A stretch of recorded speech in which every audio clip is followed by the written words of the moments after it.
Welcome. Welcome to Rory's Pub. Now, I think most of you here know me. Those who've been selling me the drink for the last 20 years. Isn't that right, Mary? What are you drinking these days, Mary? Rory, Mary's not drinking these days. She's taking the pledge. Oh, is that right? And how would you know that, Patrick? Oh, I was over to her house the other day, fixing a leak in the plumbing in the kitchen. And she told me the drink was really starting to get to her. Isn't that right, Mary? I don't think she'd like to be talking about that in front of the in-laws and all. Oh, I think it's best to get these things out into the open to air the dirty washing, I as think they you've say. done enough airing now. Can I continue? Oh, by all means, Rory, you go right ahead. For those who don't know me, my name is Rory Finn, and we all know why we're here tonight. We've been diminished. All of Ballaslattery has been diminished in more ways than one. Our friend, our father, our Lafferty, is with us no more, and he leaves his lovely wife, Kathleen. Oh, Rory, thank you so much for all you've done. Oh, the pub looks beautiful. Oh, the flowers. Oh, the flowers. Eileen, did you see your flowers? Come on up here, girl. You all know me cousin Eileen O'Donnell. Look at your flowers, Eileen. Aren't they lovely? What shop did you order them from? Kmart. Eileen. And the card is so tasteful, too. Roses are red, violets are blue. Sorry for your troubles. Boo-hoo-hoo. Oh, I'm mistaken. I'm so sorry. Eileen, these are not your flowers. These are from the Dairy Laffertys. Thank you, Dairy Laffertys. Let's find your flowers, Eileen. Rory, can you help me find her flowers? Did you even bother to send flowers, girl? Oh. Eileen, here are your flowers. Oh, they're lovely, just lovely. Subtle. Very subtle. Let's take you back to your seat, dear. Sure, they're lovely, but everybody knows the true Daisy, Lafferty's wife, right, was his daughter Maggie. And Rory, let's not forget and the son-in-law, who was such a help to Lafferty around the farm, Patrick. Thanks, Rory. And also grieving were Kathleen and Lafferty's 12 other children, too young to be here tonight. There's James and Sean and Ryan and Kevin and Rory and Colleen and Maureen and Noreen and Maud and Evie and the twins, Dennis and Mikey. Identical twins, why? They're so alike. How'd you tell them apart? Oh, 'tis easy, Father. I sticks me finger in Dennis's mouth, and if he bites it, it's Mikey. And he leaves us, his friends, going back so far. I see Jimmy O'Donnell here. What a great friend you were to Lafferty. When was the last time you saw him? Oh, you remember that card game over at O'Doherty's place? How much did you lose to him that night? Oh, Father, weren't you at that game too? I was, and I lost to the use of the altar boys for 2 days. That was Lafferty, all right. Well, some of you may be wondering why we're waking old Lafferty here. Well, this is his home away from home, wouldn't you say? Oh, indeed. The pub was more his home than his home. Many years ago, Lafferty said to me, "Ashum di gaba deuce dav dava dooba Rory, don't start with the Irish. They won't know what you're saying. I know what he's saying. I had it in school. Sure they But know. the older folk, they won't know what he's saying. Ryan here, he knows what I've said. What he said was, both your friends and your enemies think you'll never die, but die you must. And when I go, said Lafferty, and I told Kathleen the same thing, I want to be stretched out right here in grand old fashion, atop of some cases of Scotch whiskey, mind. And I want you to make sure there's no keen and wailing as we wait. No, sir, Rory. You make sure everybody comes has a good time. Oh, the days of the carry dancing. Oh, the ring of a piper's tune. Oh, for one of those hours of dancing, gone away like our life too soon. When the boys begin to gather in the glen of a summer night, and the carry pipers tuning make us long with wild delight. Oh, to think of it, oh, to dream of it, fills my heart with tears. Oh, the days of the carry dancing, oh, the ring of a piper's tune. Oh, for one of those hours of gladness. Gone away like our youth too soon. Oh, it's a lonely washing that has no man's shirt in it. Oh, she's been so strong these last few days. Oh, Father, would you give us a blessing? Oh, yes, Father Pettigrew. I think everybody knows Father Pettigrew. That'll get us started off proper. Oh, sure. Oh, wait, Claire, is that you, dear? Did they let you out of the home? Oh, that's good. Did you bring your jewel cup with you? Well, don't worry, dear. We'll get you home. Oh, she looks just terrible. Don't worry, she can't hear me at all. Let us pray. God's blessing be on the soul of our dear departed Lafferty, and may we be a long time following him. God is good. God is great. Now let me get a nip before it's too late. Here. A toast. Everybody got a drink? To Lafferty. To Lafferty. His light will not be here again. Plancha. To me, da, may a choir of angels be singing whiskey in the jar to greet him at the pearly gates. Plancha. To Lafferty. May God hold you in the palm of his hand and have a drink for you in the other. Plancha. Oh, and here's Michael Lafferty. He's always good with the toast. A toast from you, Michael. Stand up. Go ahead now. This is the part where you have your lines. Ah, that was amazing. Goodness sake. Plancha. Whiskey in a jar. I think you all know that song. As the chorus goes like this. Musharoom, rum-a-doo, rum-a-da. Whack full the daddy-o, whack full the daddy-o, there's whiskey in the jar.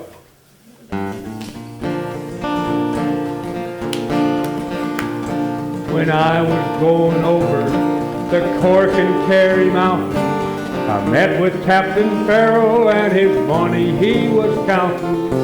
First produced me pistol and then produced me rapier. Then stand and deliver, for I am your bold deceiver. Musha ring, mama-doo, mama-da. Whack for the daddy-o, whack for the daddy-o, there's whiskey in the jar. Well, I counted out his money, and it made a pretty penny. I put it in me pocket, and I took it home to Jenny. She followed and she swore she never would deceive me.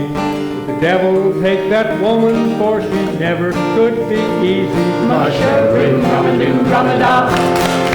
Whack for the daddy-o, whack for the daddy-o, there's whiskey in the jar. When I awoke, was the hour of 6 or 7. The guards, they were around me in numbers odd and even. Sprang for me pistol, but at last I was mistaken. Jenny stole me pistol, and a prisoner I was taken. Musha ring, rum-a-doo, rum-a-da.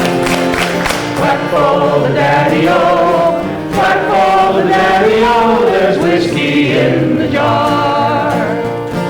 If anyone can save me, it's me brother in the army. Don't know where he's stationed, is in Cork or in Killarney. If he'd come and join me, we'd go roaming in Kilkenny, where he'd treat me better than my darling sporting Jenny. Hush up, ring, rum-a-doo, rum-a-da. Whack for the daddy-o, whack for the daddy-o, there's whiskey in the jar. Ring, rum-a-doo, rum-a-da. Whack for the daddy-o, whack for the daddy-o, there's whiskey in the jar.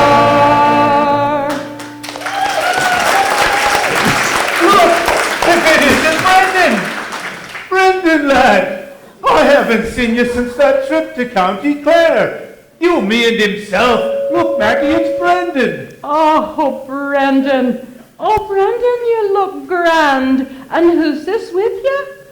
Your wife? Well, that's not the same wife you were with last time we met.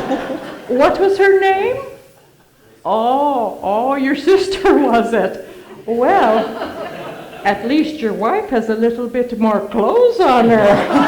Oh, what are you talking about, Maggie? Brendan doesn't want to be talking about these things. Brendan wants to talk about the time we went to County Clare with Lafferty. What were you doing in County Clare? We went I said we went hunting. I think I heard ya. Not with me, Da. Da wasn't a hunter. Do you know what he used to sing? Up the Irie Mountains and down the Rushy Glen, we shan't go a-hunting for fear of little men. Now she tells us. How long did it take for us to find that out, Brendan? Oh, it was a great day, though, wasn't it? The sun was shining and the air so crisp. We had our tent set up in the loveliest glen. And Lafferty, who liked to bring along the comforts of home, brought... Now, what was it he brought along, Brendan? Do you remember? Exactly. Absolutely. And he also brought a box of stout. Now, before relaxing, though, we wanted to do a little hunting. So, our rifles on our shoulders, we marched into the trees.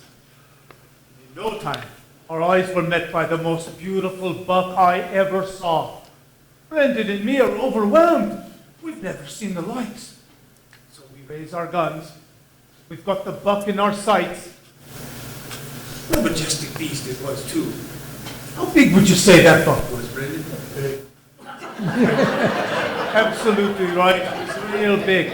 So there we are. We're ready to shoot when Lafferty lets out a scream. No! But the buck looks over at Lafferty and just takes off. Now I have to tell you, Brendan and me looked at Lafferty with murder in our eyes. Lafferty said, I'm sorry, lads. I just couldn't let you do it. I couldn't let you destroy that beautiful animal. So Brendan said, fine, forget it. But we're here to hunt. So let us bag something, won't you, Lafferty? Lafferty said, sure. But the same thing happened again. We sighted a lovely deer and even a rabbit, remember, Brendan? So finally we said, look, Lafferty, why don't you just stay back with the tent? We'll hunt on our own if it upsets you so much. So that's what we did. Sure enough, 10 minutes later, we sight that gorgeous buck again. We line up. He's in our sights. When all of a sudden, ah! The buck looks round and then takes off. Now, Brendan and me, we look at each other. We know who it is. So we go running back to the tent and say, look, Lafferty, we asked you to be quiet. And Lafferty said, lads, I was doing me best. I was. When the toad hopped across me feet, I didn't say a word. When the hawk flew down and started scratching me head, I didn't make a sound. But I'm sorry. When the two squirrels crawled up me pants leg and said, should we eat the nuts here or take the food? Oh, I've had enough! Oh, Patrick, are you saying he told you the animals were talking to him? Squirrels. Oh, Ma. Da loved the conversation with the animals. Oh, that he did. Old Duffy, the light of his life, the pride of his heart. Old Duffy. He loved this dog so much. Sometimes I think he loved this dog more than he loved me. I'll never forget the first time I laid eyes on this mutt. Lafferty had taken me to the races. I'd never been, don't you know? Teresa, have you been to the races? Oh, yes. Oh, yes. Yes, Teresa has experience. She gets around. So you can hold old Duffy. So I'm at the races, and I'm having a grand time placing my bets. Just little ones, you know, little ones. But I'm winning every time. And then Charlie is getting madder by the moment because he's losing every race.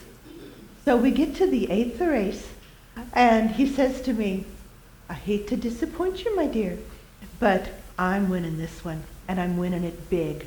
I just put 10 pounds on a dog named Old Duffy, and I know he's going to take the day. So the dogs line up, and they shoot the pistol, and the rabbit takes off, and the dogs go tearing after that hare like there's no tomorrow, all except Old Duffy. Old Duffy. Old Duffy takes off the opposite direction, and he runs around the track, and he bangs into all the other dogs at the finish line. Oh, the judges were beside themselves. They'd never seen the like. They had no idea what to do. So eventually, they disqualify Old Duffy, and they scratch the race entirely. So much for Charlie's big win. And as we're leaving the racetrack, we see Old Duffy walking with his owner. Now, I have to tell you, this is the ugliest dog I ever saw. Oh, come on, Kathleen. Duffy wasn't ugly. No, Kathleen, Duffy wasn't ugly. Now, Brendan, he's ugly. Brendan, lad, Father's only fooling with you. You're a handsome man, don't you know? But Duffy was an ugly dog. Teresa, hold the picture up so everyone can see. Now, is he ugly or what? Oh, Well, as he's walking along with his tail between his legs, and every few steps his owner would kick him. And Charlie was beside himself. He couldn't stand that kind of sight. So he says to the man, I'll give you 20 pounds for that dog. I'm thinking, 20 pounds? Is he crazy? But the man says, would you now? Well, 20 pounds and he's yours, and God bless you. You've just saved me the trouble of picking up me gun. Because truth be said, I was taking that dog home to shoot him. So there we are, walking home with yet another mouth to feed. And I says to Charlie, what do you see in this ugly hound? He's not a racing dog, Charlie. And he says, Old Duffy, he's a thinking dog. That dog is smart as a whip. And he doesn't follow the pack. No, he's not like a lemon. He makes his own road. And he's cursed with imagination. Ah, there's much to be discovered in a dog like that. Indeed. Many a time I come in here and I see old Lafferty and Duffy deep in conversation and snug right over there. Oh, Father. Truth, brother, as God is my witness. Well, I'll never forget the time coming in here for a wee nip after hearing confession.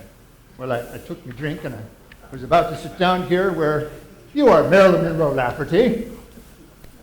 Here, about to take my first sip, and I hear some low murmuring coming from behind me. When I turn around, and there's old Lafferty and Duffy, nose to nose. And it looks like old Duffy is telling Lafferty a story. And it must have been a pretty funny one, too, because every now and then, old Lafferty chuckles. Well, now the dog wasn't talking the King's English, if you know what I mean. Well, he was talking dog. You know, dog. It was the most amazing thing I ever heard. The dog is talking away, And there's Lafferty nodding and agreeing like he understands completely what the dog is saying. And the truth be known, I think Lafferty was agreeing with him. And that's not the best of it, Father. The dog was a drinker, only stout mind. Boy, could he put it away. I remember the first time he came in, old Duffy and Lafferty were sitting at the bar. Old Duffy was up on the stool just like he was. And Lafferty says, "I'd like a pint for myself and my friend." I said, "Lafferty, I saw you come in here by yourself." And he says, "Duffy's got a thirst." I said, "Lafferty, I can't be serving a dog in this place. The animal society be all over me throat. They saw a dog staggering out of here." He said, "Ridiculous. Duffy can hold his drink better than you can." Indeed, indeed. I saw Lafferty leaving. He got stopped leaving the bar one night, late at night.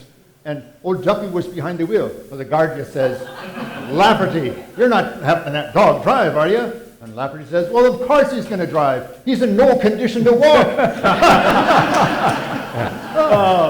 But that's not the best of it, Rory. No, that's right. After a few, he'd start to sing. Oh, but only the marching songs, isn't that right, Maggie? What was the name of the song he liked so well? Rising of the Moon. You remember that song? Oh, Father, do Rising of the Moon like Duffy did. He does the best imitation of old Duffy. No. Oh, I please, don't Father, come remember on. which key it's in. Oh, yeah.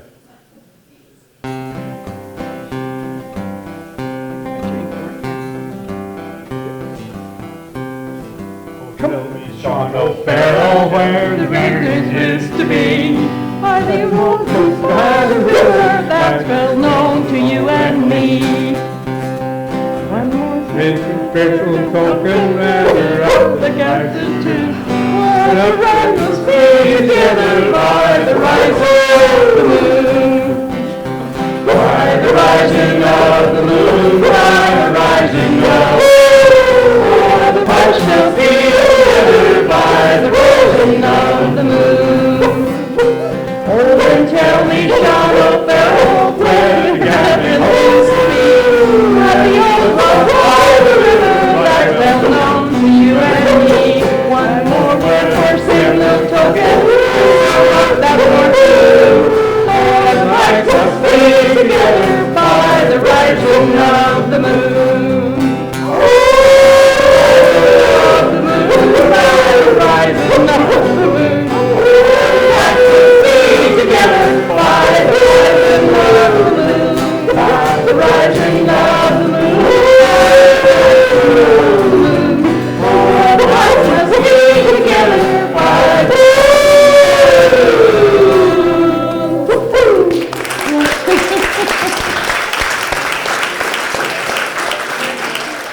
Oh, Father, you're brilliant. You should have your own TV show. Well, I did. Don't you remember?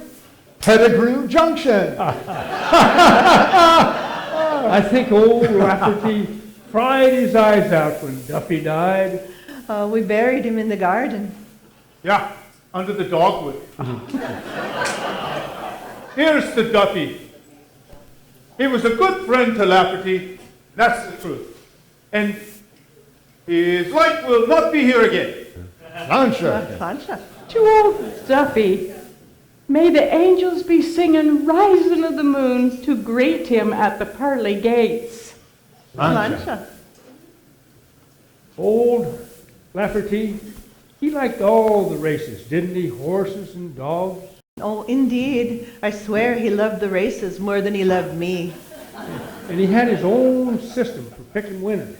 He was generous to a fault. He would share with anybody, even complete strangers. Father, you remember that bubble-nosed Yank came in here in July? I do. You mean this one right over here? Oh, no, not that bubble-nosed Yank. You know, the one came in here in July. Oh, July's bubble-nosed Yank of the month. Yeah. I do. You know, I put myself out for him. You did. I offered to listen to his confession. Why, I invited him to Mass. I even invited him to that card game with Jimmy O'Donnell. But you know what, Rory? I don't believe he was Catholic. Why is that? Well, when I asked him who was born in a stable and had millions of followers, he said Secretariat. Well, the Yankee allowed us always on his way to Dublin and planned on stopping at the track when he was there. Well, I overheard Lafferty saying to him, When you're there, what you do is you take your card selection for the day's races, and you go up to that chapel up on up Old Donald Street next to the Parnell statue, and you go in and you light a candle for each one of your selections. They'll all be winners. Well, the Yankee walked off all excited and came back through Ballaslattery about 3 days later, and he allowed us how Dublin was grand and the track was wonderful, but he had a bone to pick with himself. He says, "What's that?" He says, "I picked 7 races and they all lost." Lafferty says, "Did you go to that chapel I told you about?" He says, "I did." Did you light a candle for all of your horses, your selections?" He says, "Yes, I did." "Well, did you light the tall ones or the little ones?" And he said, "The little ones." Lafferty said, "The little ones are for the dogs." There's no one. Tis a good story that fills the belly. He knew Dublin like the back of his hand, he did. Yeah, and he come home singing, "Dublin's fair city, where the girls are so pretty." Patrick, no. stop. That's right. Stop. Oh, why? Let's let him sing. He has such a nice voice. Seamus, get your guitar. That was one of Lafferty's favorite songs. In Dublin's fair city, where the girls are so pretty, was there that I first met sweet Molly Malone. She wheeled the wheelbarrow through the streets broad and narrow, crying cockles and muzzles, alive, alive, oh. Alive, alive, oh, alive, alive, oh, crying cockles and mussels, alive, alive, oh. He was a fishmonger, and sure it was no wonder, for so were her father and mother before. And they pushed the wheelbarrow through the streets broad and narrow, crying cockles and mussels, alive, alive, oh. Alive, alive, oh, alive, alive, oh, crying cockles and mussels, alive, alive, oh. Died of a fever, and no one could save her, and that was the end of sweet Molly Malone. Now ghost in her barrel, through the streets broad and narrow, crying cockles and mussels, alive, alive, oh. Alive, alive, oh, alive, alive, oh, crying cockles and mussels, alive, alive, oh.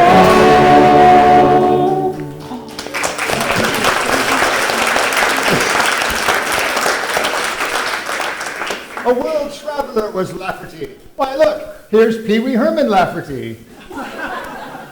Didn't he go with you to court? No, not court. Cork. No. Isn't that where he broke his arm? Or was it his leg? And how did you get him home? In a wheelbarrow through the streets broad and narrow. And France. Why, Lafferty knew how to speak French. Let's see. Voulez-vous coucher avec? No. And Spain. He went to Spain. He knew Spanish. Feliz Navidad. Tacos. Fajitas. And then there was the time that he went to America. Without me, mind you. I believe he loved traveling more than he loved me. Very much, dear. Do you think so, Oh, I Father? do.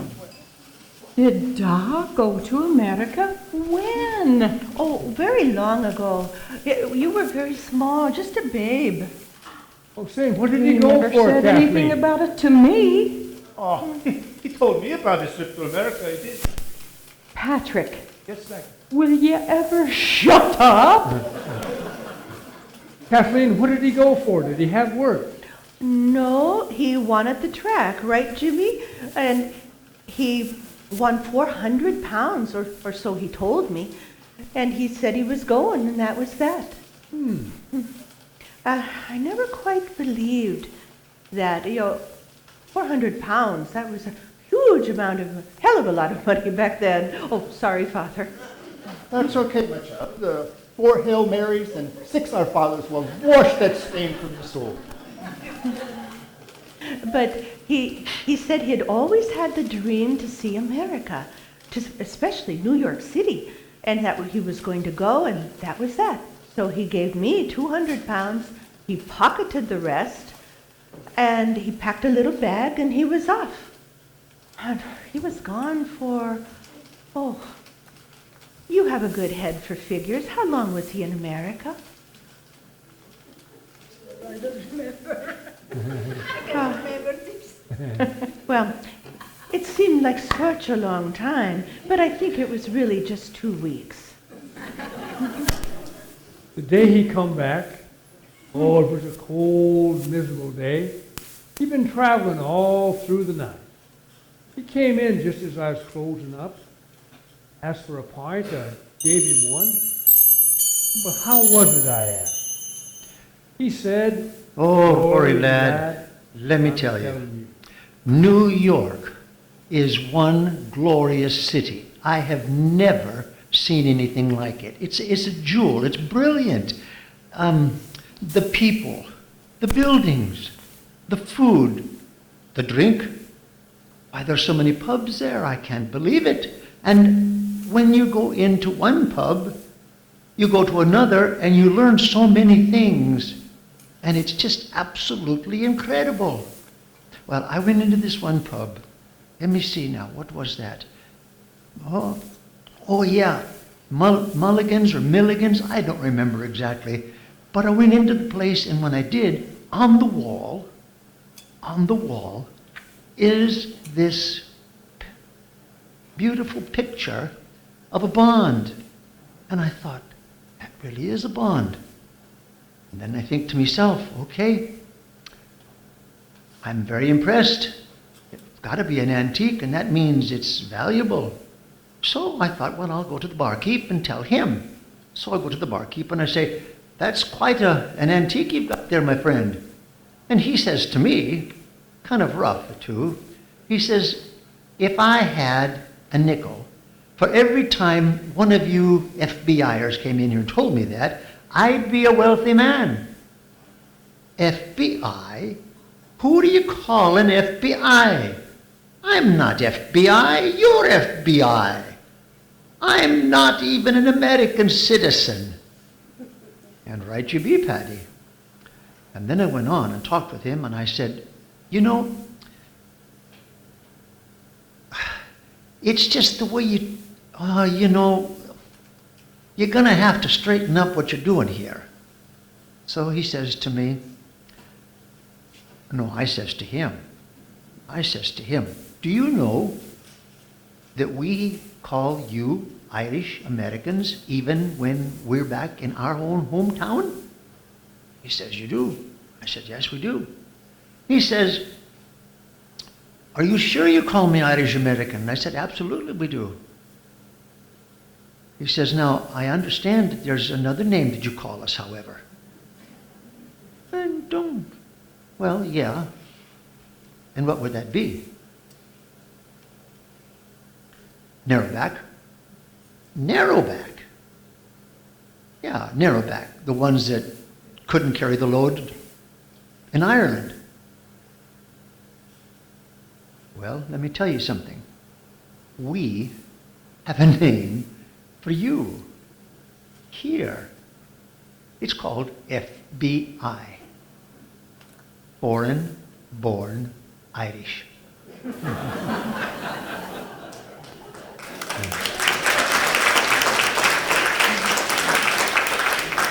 And with that, he finished his beer. Out he went home to you, Kathleen.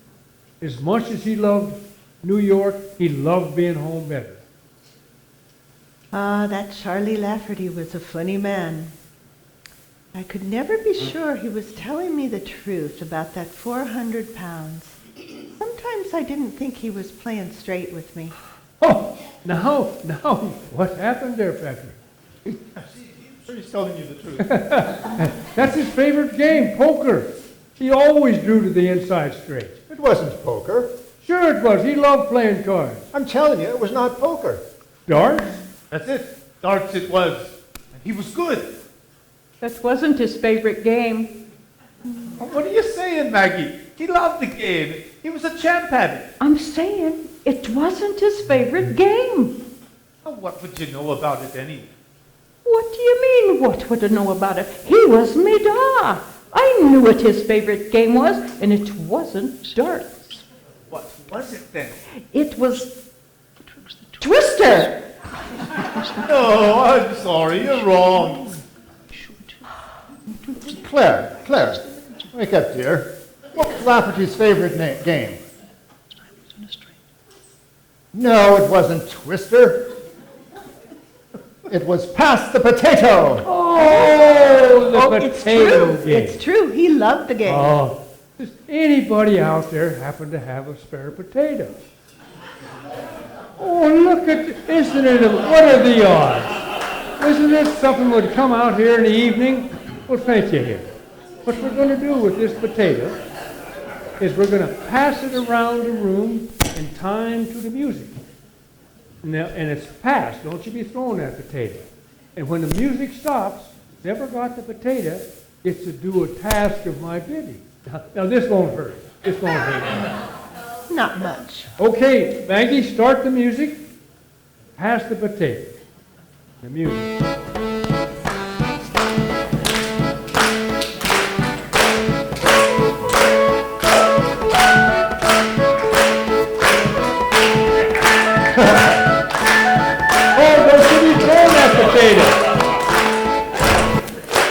Stop that. We saw it right there. Bring that back.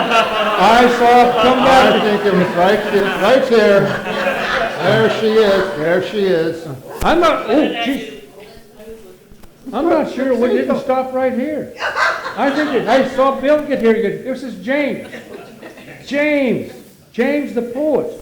James, would you stand up here for me, please? James, what we'd like you to do is give a little toast to your friend Lafferty. You know, say Lafferty, something that you'd like to say. Here's to Lafferty. Oh, that's beautiful, James.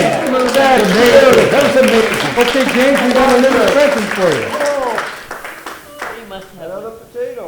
No. This is the whole version of this game. Down here somewhere. And James, we got 3 words for you. Practice. Okay, Maggie, start the version of the Wait, potato. Look at we have potato. to- Here it is, right over here. Oh, there it is. Laurie, thank you. There you go. Look at there. Okay, start it again. Maggie.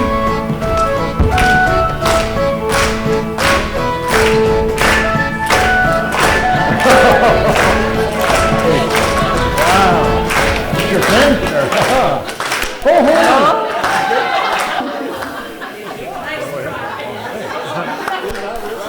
Right here. Oh, it's Patricia. Patricia the singer. Oh, Patricia, would you stand up here for us? Oh, please. Come on, Patricia.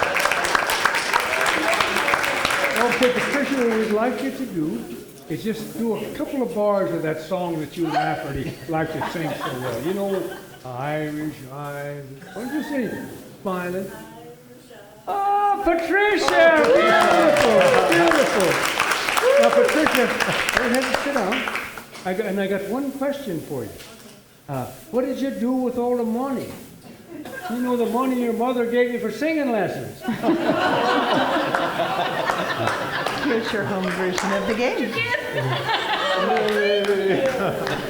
Okay, here we go. We got to start the potato again. I think you guys kind of got short-circuited in the potato business. Here we go. Start the potato again.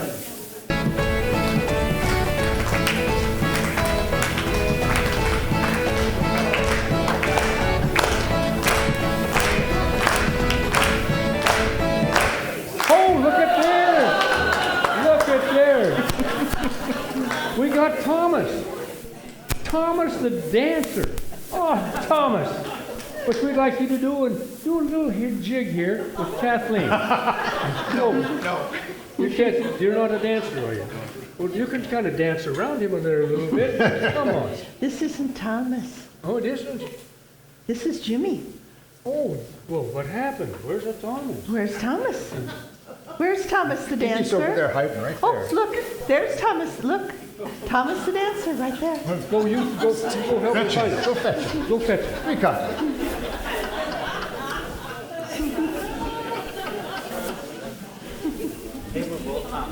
Two Thomases. It's amazing. I do it? She says you're Thomas. Yes, I am. Thomas So the is dancer? he. Two Thomases. I need a partner. Good job, Thomas. You're damn hard to find, Thomas. Okay, do a little jig here, Thomas.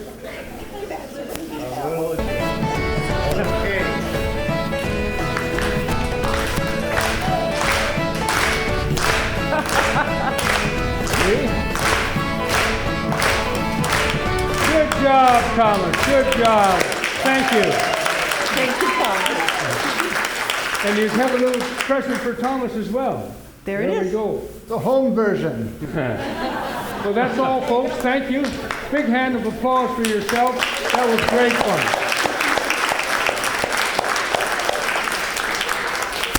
With the river dance. Are you all right, Maggie girl?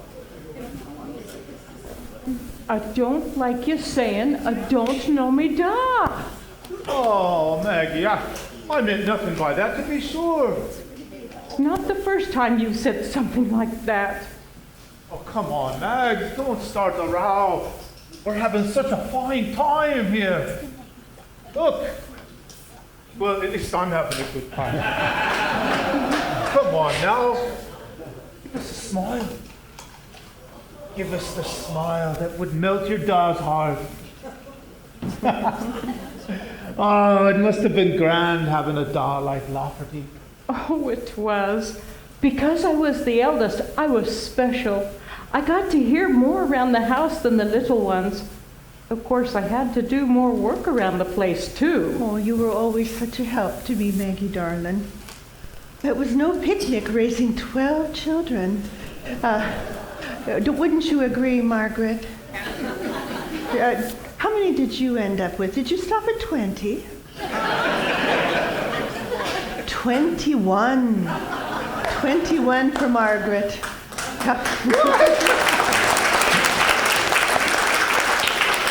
And doesn't she look grand, given the wear and tear? At night, I'd help Ma tuck in the little ones, and then I'd dash down to sit by the fire so I could hear his stories about the gentle people. Oh, the gentle people? The little people? The gentle people. You know, Lafferty had the second sight. Here's the truth. He was born with the veil. Or the call. Oh, you call it the call, but we call it the veil. His mother kept it in a wee box for years and years. In a call box? Many a sailor would come and try to buy it from her because it was thought to bring good luck. Ah, but she wouldn't sell it, would she? No, never. Because he was born with the veil, he had the second sight. And 'tis true, Lafferty had it. Isn't it, Maggie? He saw the little people on more than one occasion. Time and again, time and again. Oh, but there was this one night he did put the scar in me. Oh, the night he came banging at the door and was so terrified. And as God is my witness, there was not a drop in him. Not a drop. Oh, but that one night, it was a terrible night. And then came the pounding. I ran to the door, but before I could twist the knob, it crashes open and in comes me da.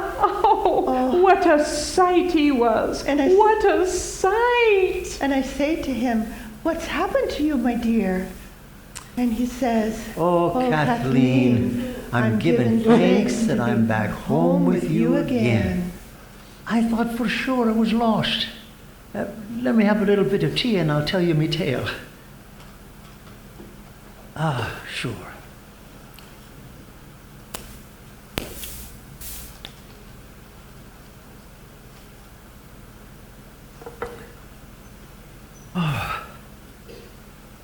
You know, we were at the Ryan's house for a special occasion, and what an occasion it was. Wonderful time. And we had no liquor. No drink for me. I'm telling you. Then just about that time, I got thinking to myself, we've got a wonderful time here, but how long will it last? And then it dawned on me. The party began to break up, and it began to break up, and began to break up, and pretty soon everybody was going home. And so I made my way out to the field where I'd been before. At least I think I was. And as I was going out there to the field, I felt kind of strange. In betwixt the two lights, I should have known betwixt the two lights is the magic time. Yes. And so I began to feel again that uncomfortable feeling. So I decided what I'm going to do is take off my coat and I'm going to turn it inside out.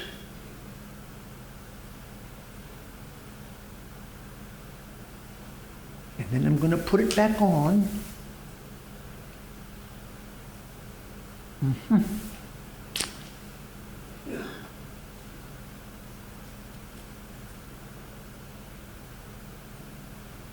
And that didn't help a bit.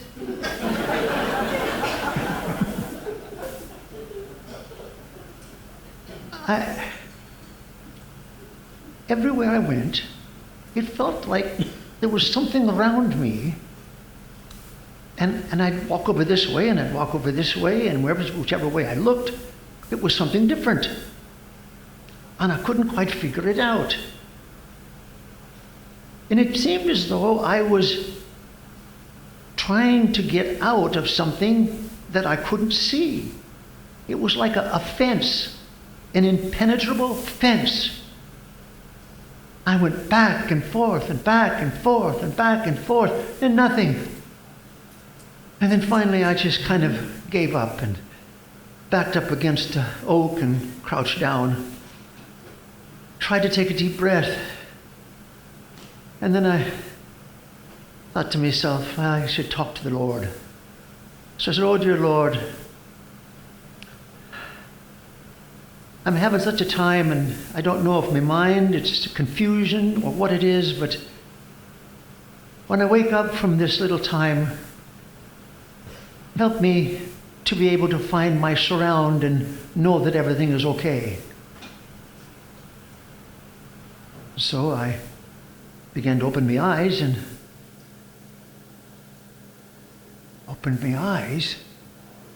out there in the field, not but 20 paces away, is a little man. And I started to talk and say hello, you know, in Irish, and trying to do something, and nothing. So I thought, well, maybe I'll try the English. I said, good evening. Still nothing. And then I'm thinking to myself, now what am I going to do? I know. I'll give him a bit of a song. I'm a rambler, I'm a gambler, I'm a long way from home, and if you don't like me, then leave me alone. I eat when I'm hungry and I drink when I'm dry, and if moonshine don't kill me, I'll live till I die. Ha!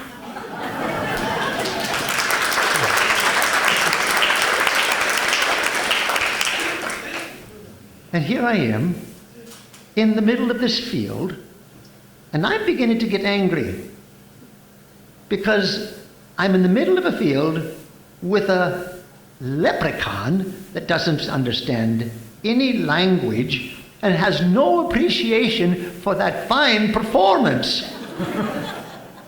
So I began to curse him. I began to curse him royally.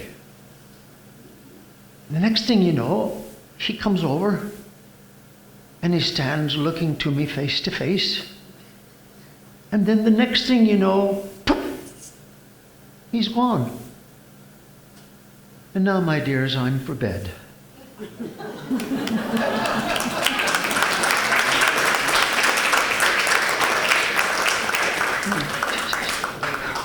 Who but Charlie Lafferty would dare to curse a leprechaun? We would have been married 32 years this May. 32 years.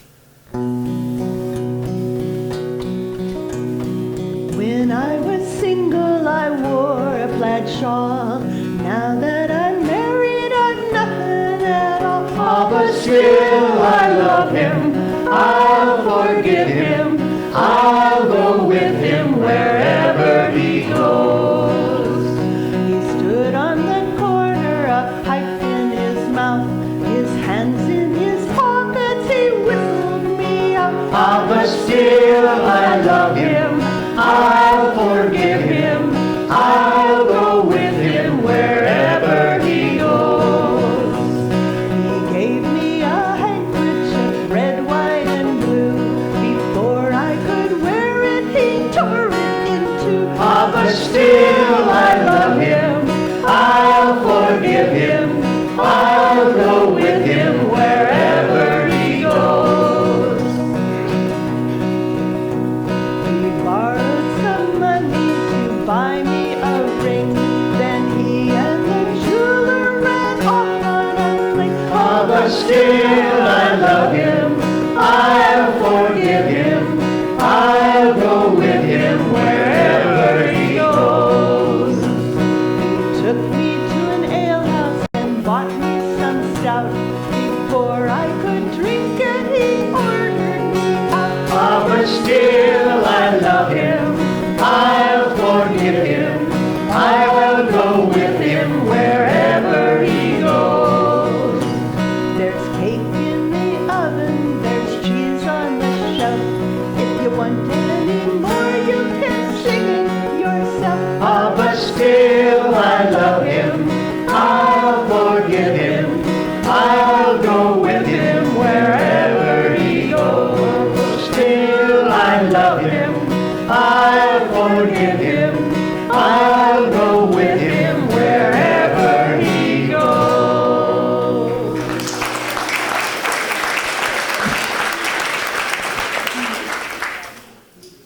I met Charlie Lafferty when I was just 15.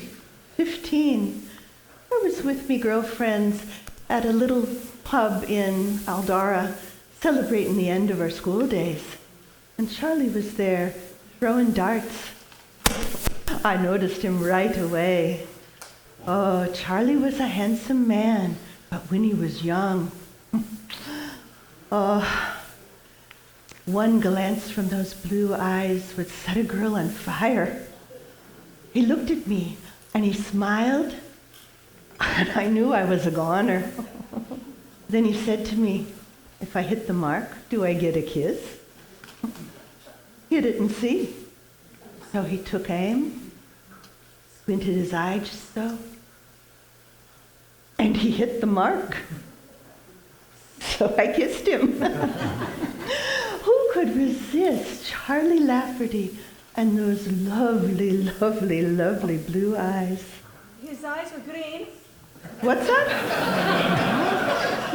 I said his eyes were green. Are you telling me I don't know the color of my own husband's eyes? Well, I'm telling you what I know so well, and that is Charlie Lafferty's eyes were green, not blue. Dublin fair city, where the girls are so pretty. Patrick, so who is this person who knows so much about the color of me husband's eyes? How dare you come to me husband's wake and tell me his eyes were green, not blue? Rory, what is the meaning of this? Who is this woman? I'm sure she means nothing by it. Lafferty had lots of friends. Yeah, I'm telling you, I meant what I meant, and that is that his eyes were green, not blue. I've looked in those eyes enough to know. Oh. Dublin fair city, where the girls are so pretty. Patrick, stop it! So I'm thinking you were trying to court his attention, is that it? Well, Lafferty and I spent time together. I'll not deny it anymore. You spent time together. What is she saying? Ladies, be calm. I'll not be calm. This woman comes into me husband's wake telling me that she spent time with me, Charlie. Who the hell are you? Well, I'm Molly Greeny from Dublin.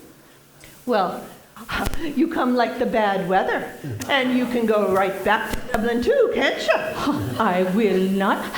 James there, he thought I should be here, didn't you, James? Oh, Did you? James, Yeah. you've got some explaining to do. Here she comes. James Lafferty, you knew about this person and you didn't tell me? How could you do that to me? Easy. Well, I've come to pay me respects, and Charlie would have wanted me here with the rest of you. Dublin's fair city. Patrick.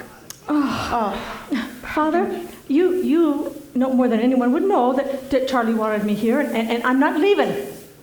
Well, to hell with you, Molly Greeny. May you rot in a pauper's plot. Well, now, may you soon find there are no pockets in a shroud. Oh, the devil take you. Well, may the devil cast you into a pit of ashes 7 miles below hell. Oh, and when you get to hell, may you find not a drop to quench your thirst. Ha, the curse of Cromwell on ya. Cromwell? Well, let me tell you something. When the bottom falls out of purgatory, may you join the poor Protestants in hell. Ladies, you sit over there, you sit over there. My God, it's like a boxing match in here. Lafferty would have loved it. Now, Kathleen, surely there's a little room in your heart. She's come all the way from Dublin. You know, a soft word never broke a tooth yet. I'll see you in hell. Ha, may the devil swallow you sideways. Time out!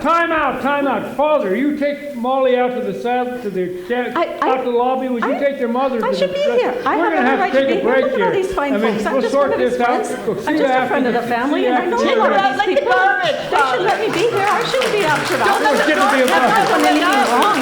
Hey, wait a minute. She's the one that needs to get a Hey, grip what of about herself. me? How could you she's forget such a me? I'm problem. so damn...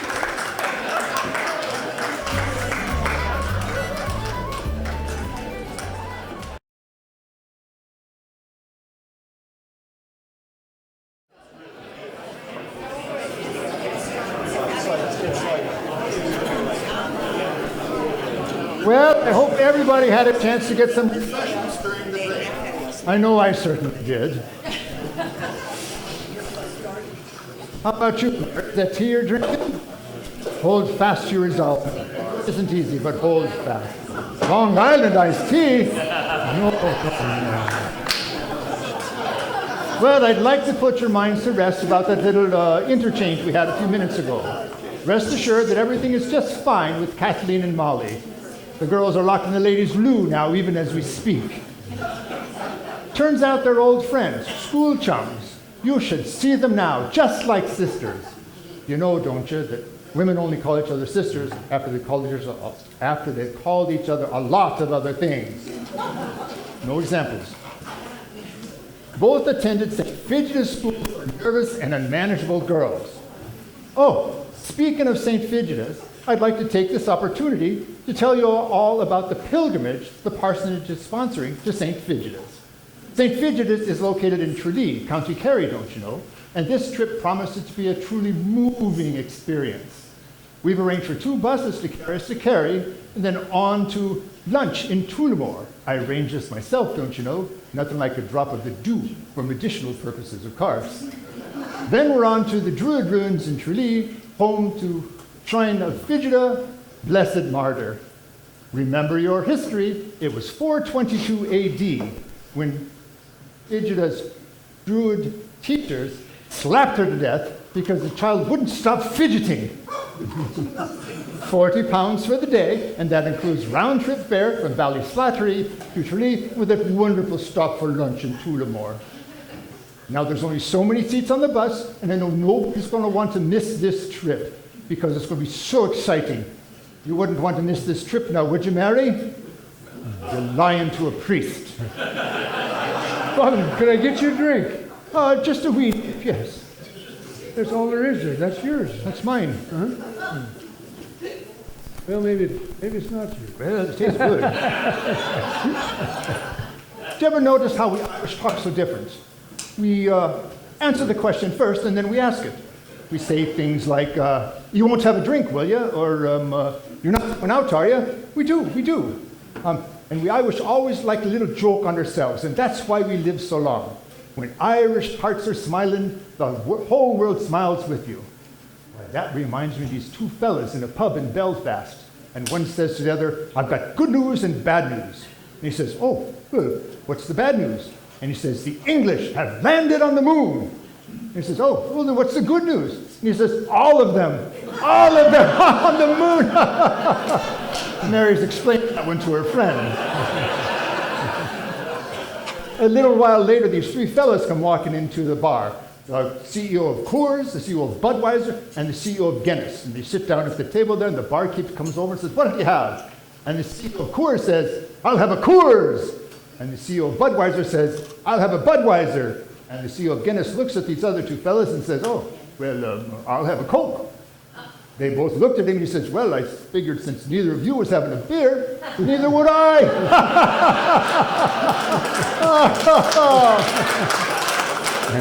You know, my friend Casey wasn't feeling well one day, so we went to the doctor. And the doctor examined him and said, well, you know, I can't find anything wrong with you. I'll have to put it down to drink. And Casey said, oh, that's okay, doctor. I'll come back another time when you're sober. So the doctor says, Casey, I want you to walk 10 miles a day. So a week goes by, and Casey phones him up and says, doctor, I'm 100 miles from home. What do I do now? Another day, Casey was in London there, down in the underground, you know, walking, and the subway.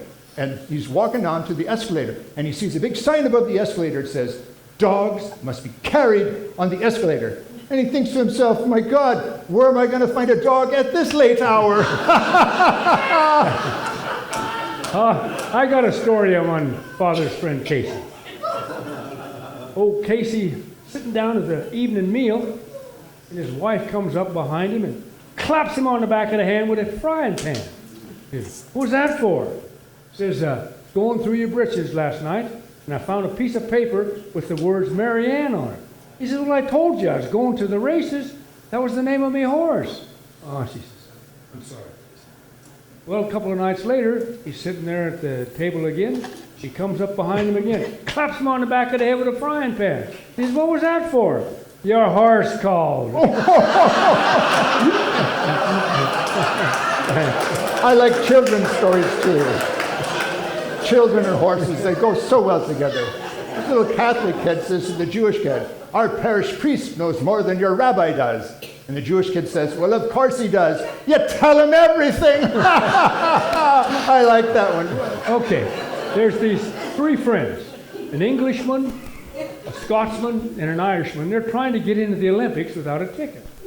The Englishman, he's named Bentley. The Scottish fellow's named McGregor. And the Irishman is Murphy. Well, the English fella, he's looking around and he sees a big old stick laying on the ground. So he goes and he picks it up, goes to the front gate, and he says, Bentley, England, pole vault. They let him in. Oh, Scottish guy, he's looking around what he might do. He sees a little manhole cover over there, and so he picks up the manhole cover and he walks over to the front gate, and he says, McGregor, Scotland, discus. And they let him in. So now what's old Murphy going to do? Murphy's looking around and he sees a little pile of barbed wire. So he goes over and he grabs that barbed wire and he stuffs it under his arms. And he walks up and he says, Murphy, England, fencing. Oh, Lafferty, Lafferty. I first met Lafferty right here in this pub. He was standing over at the bar there, so I walked up and stood beside him. Well, he looked up at me and he said, hello, Father, do you take a drink? And I said, I do. And he says, well, don't take that one. Okay, I got one more story on old father's friend Casey. He's driving a taxi in London, and he happens to pick up a nun. He's driving along, and he says, good sister, always wondered what it'd be like to kiss a nun. And she said, now that's kind of an odd request. In order to do something like that, you'd have to be Catholic and you'd have to be single. He says, well, it turns out I am Catholic and I am single. Comes up and gives him a big kiss. Ooh, and it was a good one. Well, Casey's back to driving and he starts chuckling. And nun says, what you laughing about? He says, well, I got a little confession. He says, turns out I'm not Catholic and I'm not single. And she says, you know, I got a little confession to do of my own. I'm on my way to a masquerade, and my name's Kevin. That's not a sin to sing at that. Oh, I think it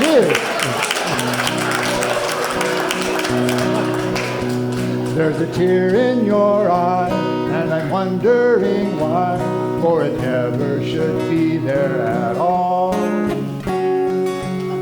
With such skies and smile, sure a smile, and there's never a teardrop should fall. With your sweet lilting laughter like some fairy song, and your eyes twinkle bright as can be, you should laugh all the while and all other times smile, and now smile a smile for me. Help us out here. When Irish eyes are smiling, sure it's like a morning spring.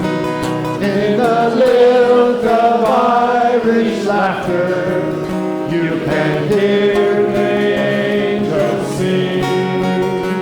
When Irish hearts are happy, all the world sings bright and gay. And when Irish eyes are smiling, sure to steal your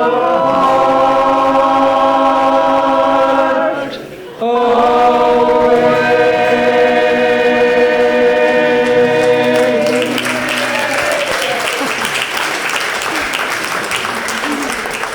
Oh, Kathleen, it's so good to see you and Molly together again. Just as it should be. I jumped to conclusions. I think you jumped to conclusions too, Eileen. Yes, Eileen, you did. But it's okay. Kathleen and I just had the best heart-to-heart, going over old times, you know. We hadn't seen each other in so long. Not since graduation from St. Bridget's. Oh, we were such girls then. But you know, I moved to Dublin right after graduation, and I've lived there ever since. Oh, I can't believe I didn't recognize you right away. And I'm so ashamed of the way I jumped to conclusions and got so angry. Oh, it's all right, it's all right. Oh, that's water under the bridge now, Kathleen. Patrick, would you get Molly and Kathleen a drink, please? Coming up, coming up. Thank you, dear. So, how did you know me, Da? Well, let's see. I've known your ma and your dad since we were very young. I was in the pub the night that they met. And, your dad himself, he and my Jimmy, I married your dad's best friend, Jimmy Greeny, and they were very, very good friends. And, wow, they had grand times together. You remember, don't you, Kathleen? I do. Yes, and you know, me Jimmy, he died young. We weren't married 5 years. And your dad, he was such a great help to me. They had such good times together. Sir? I didn't realize that he stayed in touch with Jimmy. Yes, why, they spent so many times together. Did he not tell you about his trips to Dublin? No. Charlie? No? Oh. Well, I always wondered why he didn't bring you along. They did have grand times together.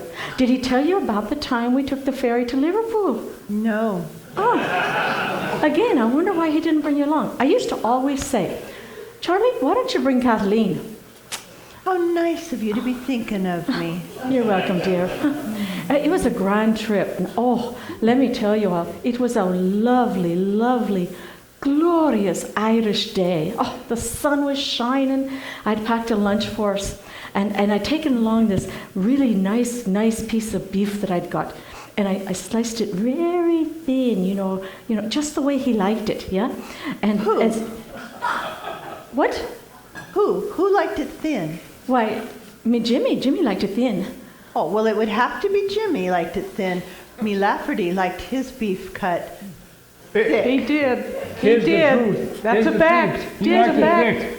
He did, huh? Well, you know, he ate it thin and he seemed to enjoy it very much. Oh, that was Lafferty, all right. The soul of politeness.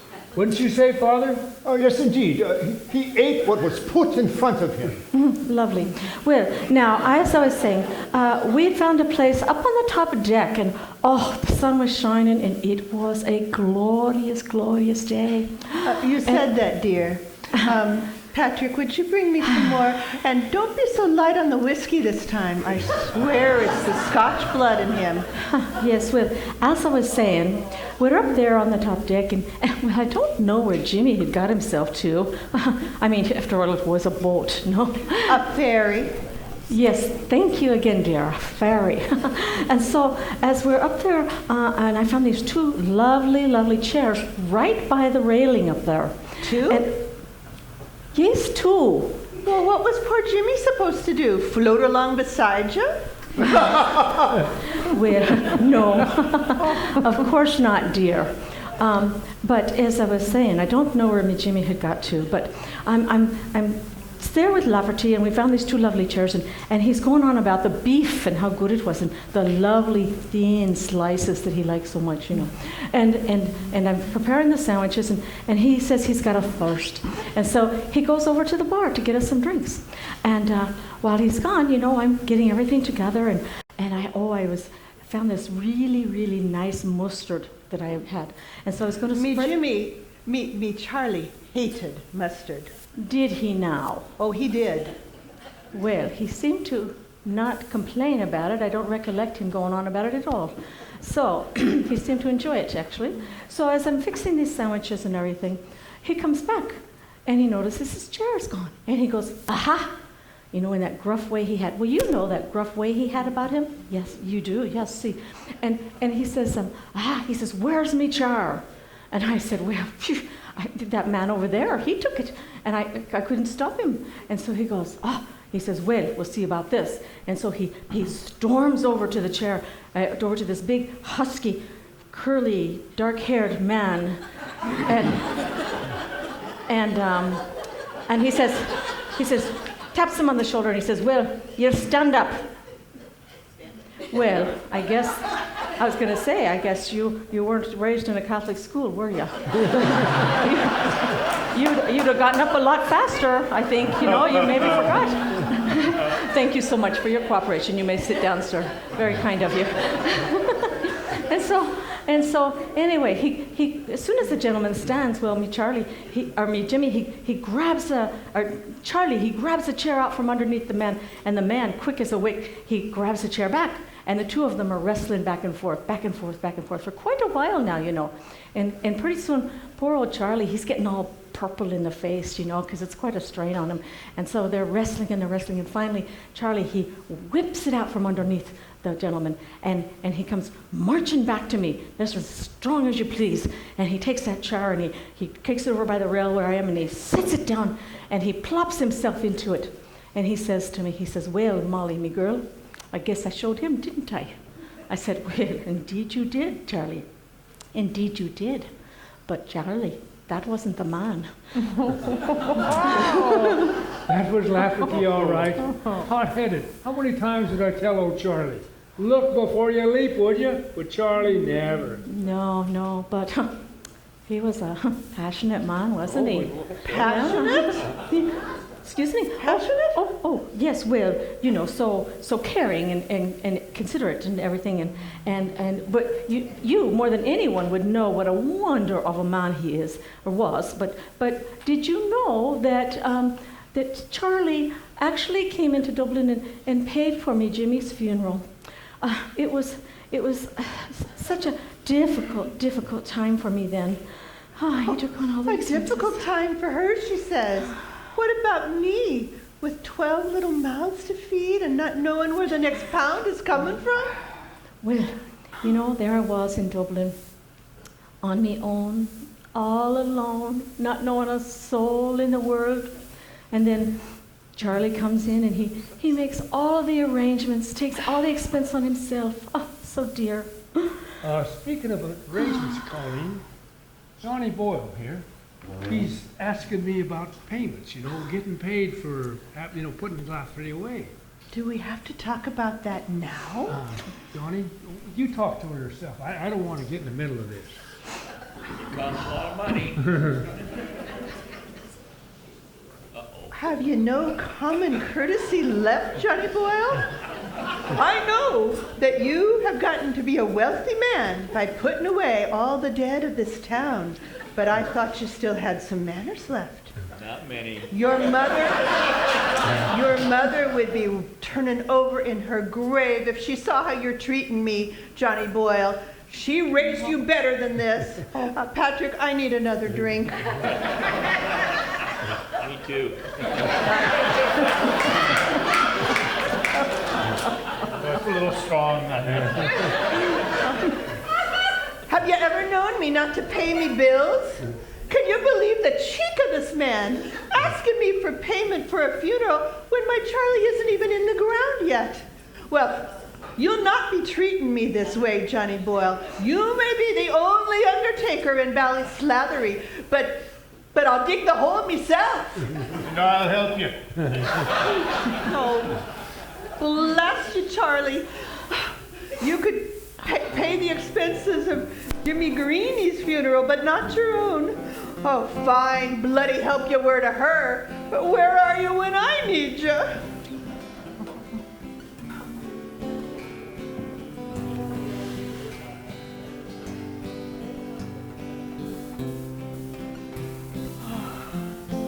I remember this song. They played it at Biddy Early's funeral. Oh, that was a wild night. I think everyone was just so glad to see her go. They were all drinking and carousing and getting stinking drunk. And Lafferty was sitting in the corner singing this song.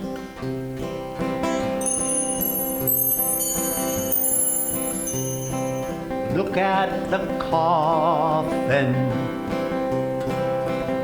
with golden handles. Isn't it grand, boys, to be bloody well dead?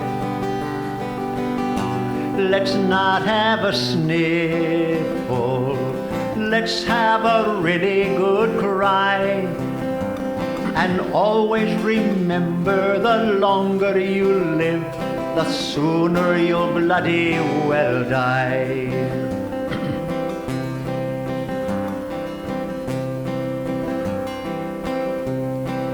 Look at the flowers, bloody well withered. Isn't it grand, boys, to be bloody well dead? Let's not have a sniffle, let's have a really good cry. And always remember, the longer you live, the sooner you'll bloody well die. Look at the mourners, bloody great hypocrites. Isn't it grand, boys, to be bloody well dead? Let's not have a sniffle, let's have a really good cry. And always remember, the longer you live, the sooner you'll bloody well die.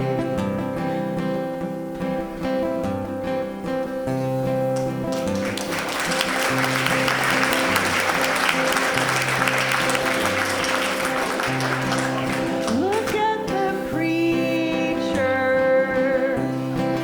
bloody sanctimonious. Isn't it grand, boys, to be bloody well dead? Let's not have a sniffle, let's have a bloody good ride. And always remember, the longer you live, the sooner you'll bloody well die. Look at Johnny Boyle, skinflint mortician. Isn't it grand, boys, to be bloody well dead? Let's not have a sniffle, let's have a bloody good cry, and always remember the longer you live, the sooner you'll bloody well die. I've got one. In Dublin, says where the girls are so pretty. Thank you, Patrick. Oh, shut up, Patrick. Boys, to be bloody well dead.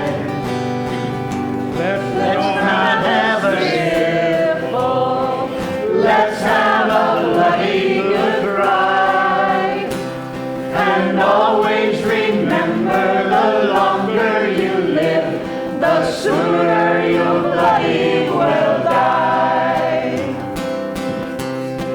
Look at old Dusty. He's smarter than Pat. It's true. Isn't it grand, boys, to be bloody well dead? Let's not have a sniffle, let's have a bloody good cry, and always remember the longer you live, the sooner you'll bloody well die. Look at Eileen now. Bloody cheap flower. Isn't it grand, boys, to be bloody well dead? Let's not have a sniffle, let's have a bloody good cry, and always remember the longer you live, the sooner you'll bloody well die. And always remember the longer you live, the sooner you'll bloody well die.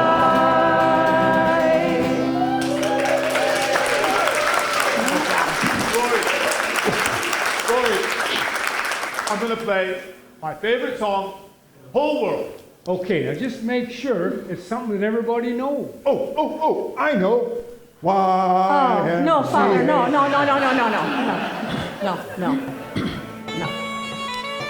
Rory, Oh, would you mind?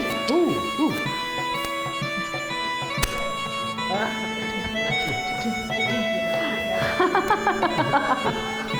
There you go. Ready? I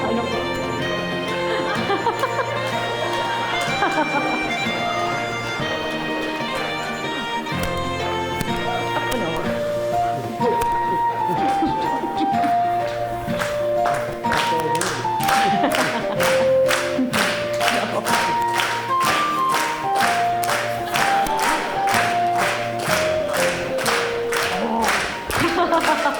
Oh, you did grand. Hey, you got a live one.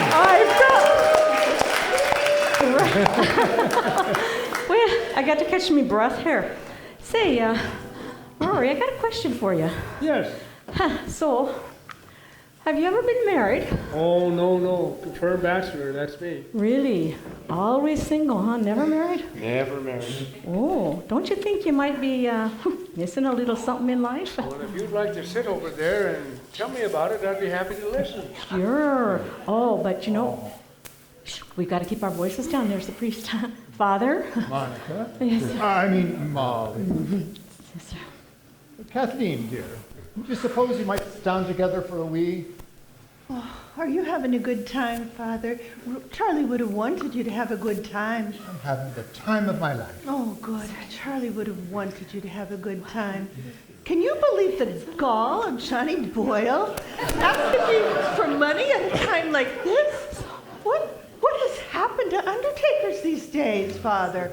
What did you want to talk to me about, Father? Well, I want to know, dear, what are your plans for tomorrow? Oh, well, we'll say the rosary first thing, of course, and then we'll be off to St. Mary's. My family's buried there, and that's where I want me Charlie. It is a lovely cemetery. Oh, yes, I know it is. But I think there might be a wee bit of a problem. What's that, Father? Well, I don't know how to tell you this, but, I don't know how to tell you this, but your husband is, your husband, he's, Spit it out, Father. I had to check some records, and see, Charlie Lafferty is, your husband, he's, Rory, your get Father a husband, drink. There's something wrong. Patrick, could you get Father a drink, please? Oh, geez, don't drop it, Patrick. No, that's, yes, I will. Such a good altar boy.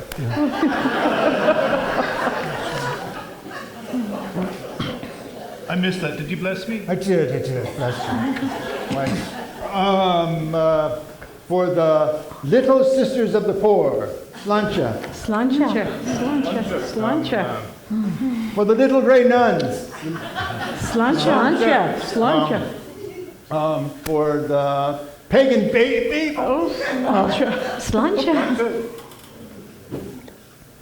Kathleen, dear, Yes, Father. your husband is, your husband, he's, What? your husband is prostrate. Well, of course he is, Father. He's dead. No. Your husband is pedestrian. Oh, wait a minute. You know Charlie drove a car. Kathleen, dear, your husband is Protestant. Oh, no, it can't be. Sorry, dear, it's true. Oh, no, it can't be. He knows the rosary and the Hail Mary and everything. So do they. Oh, no, Father, no. Oh, don't tell anyone. Now get a hold of yourself, Kathleen. Don't tell anyone, Father. Please don't tell Kathleen, anyone. dear, look around. Look at them all. Do you suppose they've suddenly gone deaf? Divine intervention from St. Figida? Why, there's Claire over there. She's got a mouth bigger than Donegal Bay. Oh, Lafferty, I knew you weren't always playing straight with me, but not to tell me you were Protestant? Oh. We'll just have to take him over to our Holy Shepherd Cemetery. I'm not putting him in Holy Shepherd. Why not? It's a perfectly fine cemetery. Why, they'll take anybody there, alive or dead. You could be falling out of the coffin and they'll take you. We'll think of something.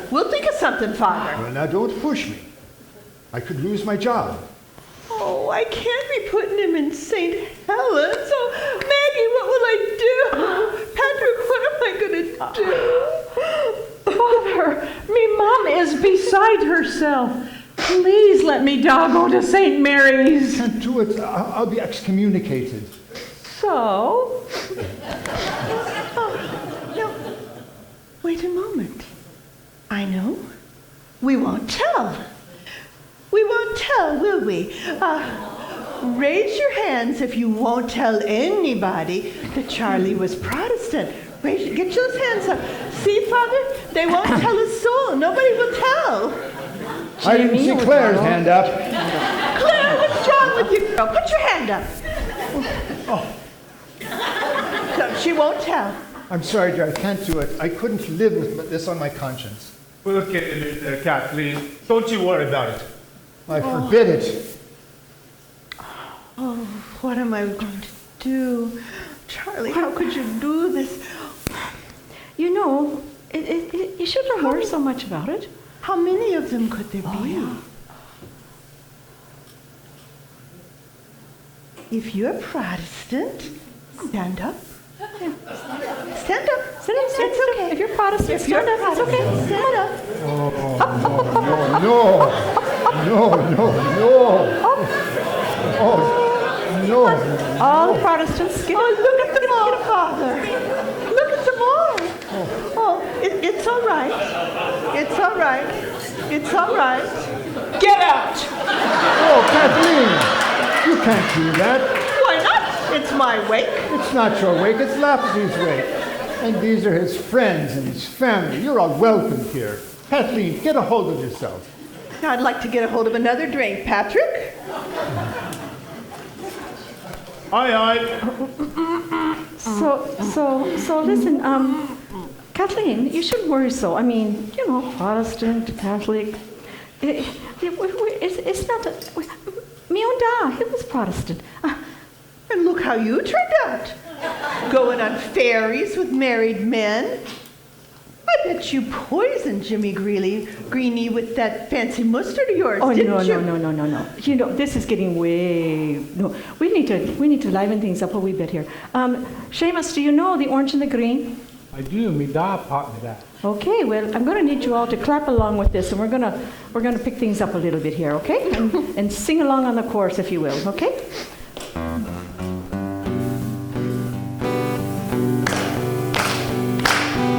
Oh, it is the biggest mix-up that you have ever seen. Me father, he was orange, and me mother, she was green. Now, me father was an Ulsterman, born Protestant was he. Me mother was a Catholic girl from County Cork was she. They were married in 2 churches, lived happily enough, until the day that I was born and things got rather tough. Oh, it is the biggest mix-up that you have ever seen. Me father, he was orange, and me mother, she was green. Now with mother every Sunday to mass I'd proudly stroll. Then after that the orange lads would try to save me soul. The both sides tried to claim me, but I was smart because I played the flute, I played the harp, depending where I was. Oh, it is the biggest mix-up that you have ever seen. Me father, he was orange, and me mother, she was green. Now they both could not agree about my type of school. My learning was all done at home, 'tis why I'm such a fool. They both passed on, God rest them, but left me caught between that awful color problem of the orange and the green. Oh, it is the biggest mix-up that you have ever seen. Me father, he was orange, and me mother, she was green. Oh, it is the biggest mix-up that you have ever seen. Me father, he was orange, and me mother, she was green. Give yourselves a hand. Good job. Good job. Thank you. Okay. Oh, Lafferty, did any of us know you, lad? Surprise, surprise, to find out after all these years he's a Protestant. Surprise, surprise. Oh, you think it's so funny? Oh, you gotta laugh, don't you, Kathleen? I think it's himself who was the victim of his imagination. And I would like to know, Kathleen, what 'tis you said that I turned out so poorly? Why, I remember those times and those visits with great fondness. Oh, and the ferry ride, and on the ocean, and the sun setting on the water so deep orange, and all the this one. This is very good stout. And then in the Alameda Gardens with the palm trees and the queer little streets and the buildings all yellow and pink and white and then there was the Andalusian gardens where they had roses that I would put in my hair like the other girls. What's she going on about? She's crazy. think she is crazy. They're all crazy. Maybe I'm crazy. I'm losing me bloody mind. Oh, blast you, Charlie Lafferty. Blast you. You're not going to make a fool of me again. Not again. Not after all this time. All these years. You weren't playing straight with me, and now to find out there's nothing. You tell me nothing.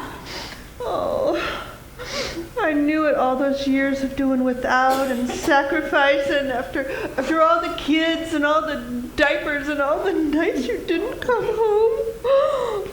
Oh no, you'll not make a fool of me again, Charlie. Not you, Charlie. No, I say no to you.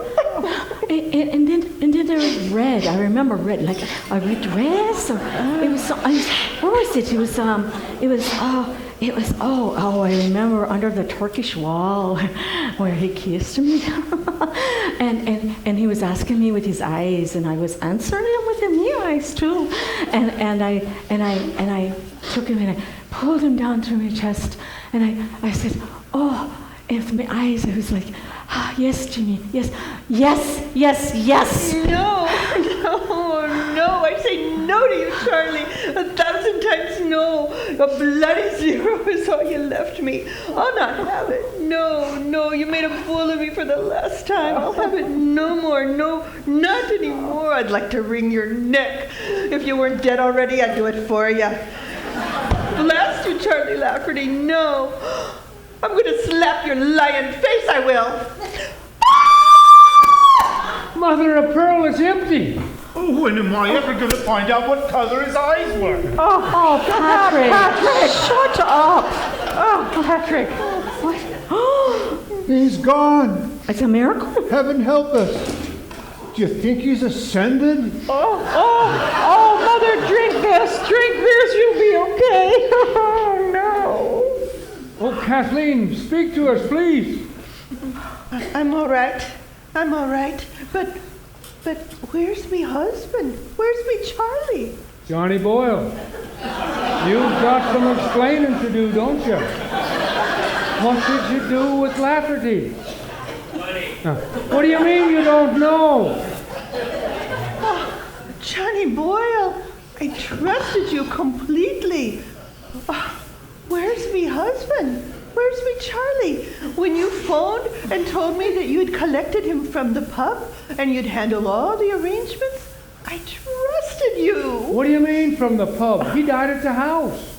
Oh, he didn't die at the house. He died at the track. Johnny said he died at the pub.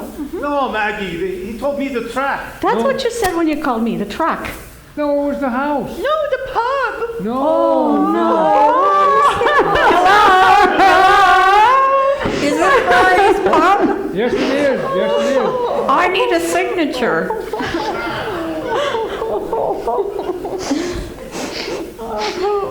Spell your last name for me, please. F-I-N-N.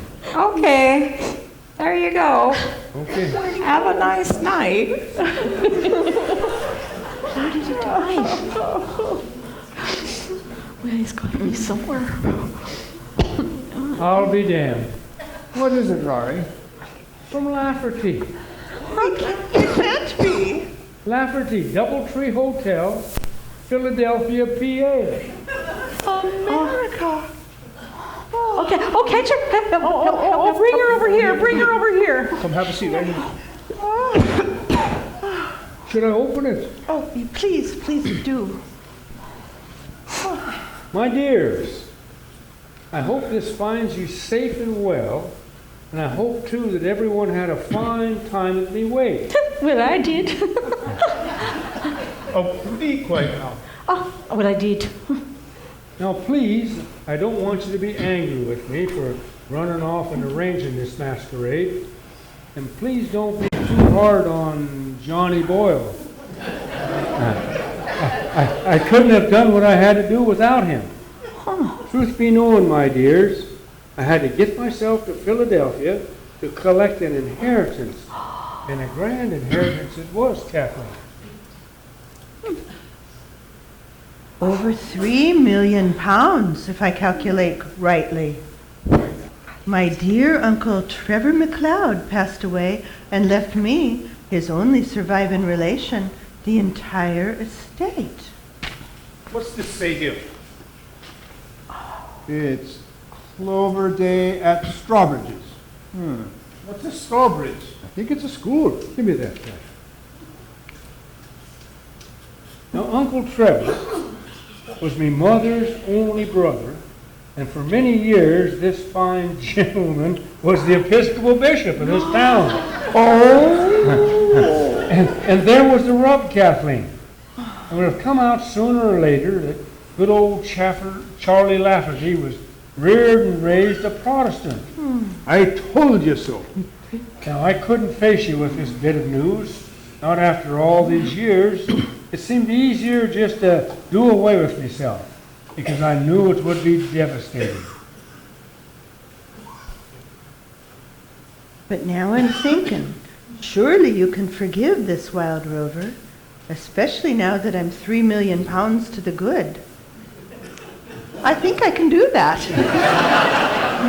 So here I sit in this lovely hotel in Philadelphia, hoping to hear from you soon. All you need say is come home to me, Charlie, and I get the next plane out. Your wild rover who's waiting to hear, Charlie. Me da's alive? 3 mil to the good. I'm so happy for you, Kathleen. Me da's the wild rover. He's come Back with the gold. He's coming back to me. To me. Oh, I need a phone, Rory. Oh, Kathleen, your friends, your family. Oh, thank you all for coming. And I'm truly sorry for what I said about the Protestants. Please forgive me, Derry Lafferty's, James Lafferty, Molly, and Johnny Boyle. I love ya. Where's the phone? That's right. Oh, I feel a song coming on. It's got a chorus goes like this. It's no, nay, never. No, nay, never again will I play the wild rover. No, never again. Come on, Maggie.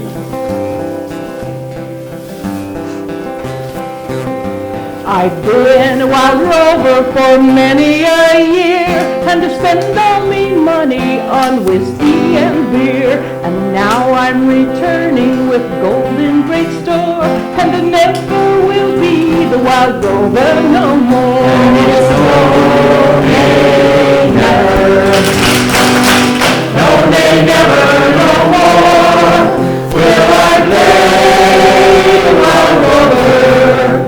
No, never, no more.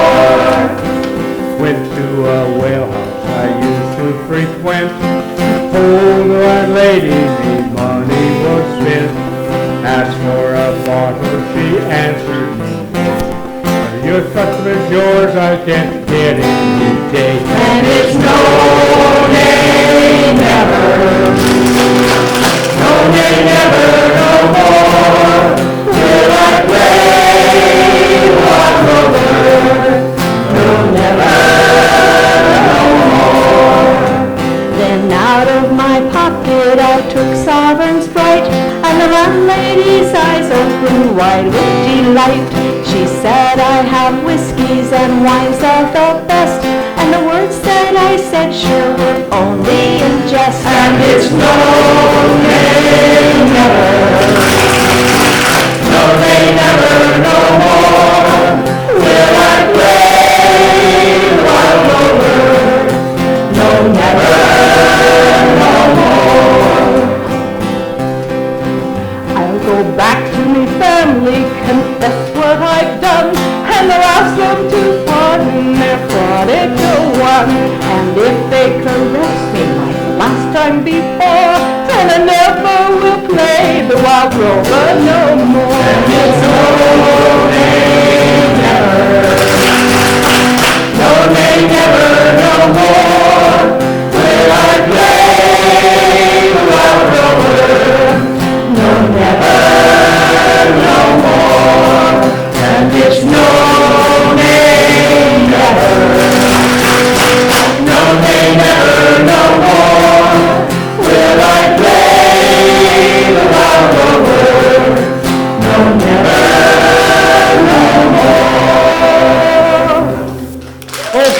We have time for one more toast.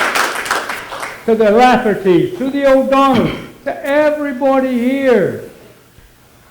And everyone in Philadelphia. May the road rise to meet you. May the wind be always at your back. May the sun shine warm upon your face. And may the rain fall soft upon your fields. Until we meet again, may God hold you in the palm of his hand.